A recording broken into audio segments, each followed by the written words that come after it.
horor Amerika terseram yang pernah saya tonton, sekaligus satu-satunya film zombie yang mengalahkan Train to Busan dan The Sadness. Inilah The Divide tahun 2011. Peringatan, film ini sangat intens. Tontonlah malam hari atau ajak teman. Pasukan khusus menyerbu pangkalan militer terbengkalai untuk membasmi mutan di sana. Tak disangka, para mutan itu sangat kuat dan cerdas. Misi gagal total dan seluruh pasukan tewas. 2 tahun kemudian, sekelompok pemuda nekat mendatangi pangkalan untuk berpesta. Namun pesta itu baru saja dimulai. Kelompok Xiao Shuai bentrok dengan kelompok Sang Biao. Karena lawan bersenjata, mereka kabur dan sembunyi di ruang bawah tanah. Tapi mereka malah dikunci dari luar. Ruangannya gelap dan menyesakkan. Agar bisa keluar, mereka terpaksa masuk lebih dalam mencari jalan lain. Tanpa sadar, sesosok makhluk tak dikenal melintas di belakang mereka. Lalu saat menuju terowongan, tiba-tiba Dajuang melihat mata hijau menyala. Lihat, sumpah, aku baru saja melihat bola mata. Semua ketakutan dan bergegas pergi. Tapi hal lebih mengerikan terjadi saat Carl ke kamar mandi.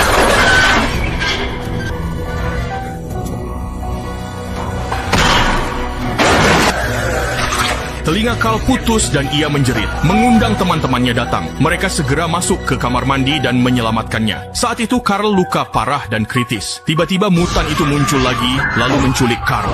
Pemandangan mengerikan itu membuat semua orang lari ketakutan. Tiba-tiba, mutan melompat dari atap dan menculik Ava. Temannya ingin menolong, tapi Ava langsung dicabik-cabik. Melihat teman tewas, mereka pun makin waspada. Lalu, mereka sampai di saluran pembuangan. Xiao Shuai merasa aneh dan menyuruh semua pergi. Tapi teror kembali terjadi. Semua menjerit histeris. Mutan itu muncul dari air dan melempar tangan David.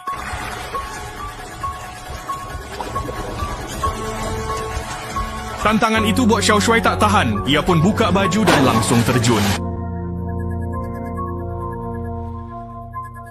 Tak menemukan apapun, mereka tak sengaja tiba di lab dan melihat rekaman video. Ternyata mutan ini ciptaan ilmuwan Mark untuk pengganti tentara. Karena tingkat kematian tinggi, wanita dijadikan wadah dan sumber darah. Kejam sekali. Mengetahui itu, semua ketakutan karena mutan ini berpola pikir prajurit. Saat mencari cara melawannya, di dalam lab, tiba-tiba lampu padam dan seorang mutan tiba-tiba muncul di hadapan mereka. Tak lama kemudian, banyak mutan menerobos masuk ke laboratorium dan menyerang mereka. Dalam kepanikan, Laura berlari ke laboratorium lain dan di sana dia bertemu dengan ilmuwan Mark yang ada di rekaman video itu.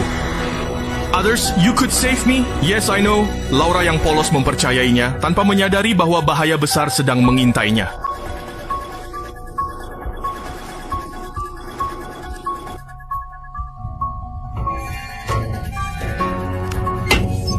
Usai atasi Laura, Mark meniup peluit. Para mutan pun menyerang hebat. 3 orang tersisa. Dazuang terkepung dan tak berdaya, meski melawan sekuat tenaga. Sementara itu, Xiao Shuai dan Xiao Mei berhasil mengalahkan satu mutan. Saat ditemukan, Dazuang sudah sekarat. Sadar ajalnya dekat, ia minta Xiao Shuai segera mengakhiri hidupnya agar tak jadi beban.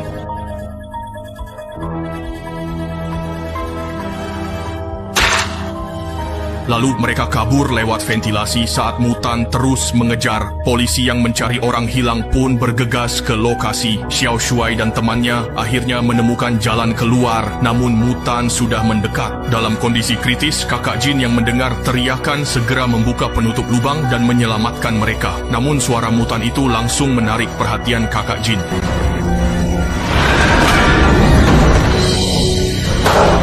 Dengan 2 kali suara tembakan, kakak Jin perlahan-lahan merangkak keluar dari lubang. Namun saat itu, tubuhnya sudah tinggal setengah. Tak lama kemudian, dia kembali ditarik ke bawah oleh manusia mutan. Tidak, akhirnya mereka pergi naik mobil kakak Jin, kembali hidup normal. Namun, belum berakhir. Beberapa hari kemudian, Xiao Shuai menerima telepon dari David. Mutan itu tidak membunuhnya. Dengan satu jeritan, film berakhir. Apakah Xiao Shuai akan menyelamatkan David? Diskusikan di kolom komentar. Saya Xiao Ban, sampai jumpa di episode berikutnya.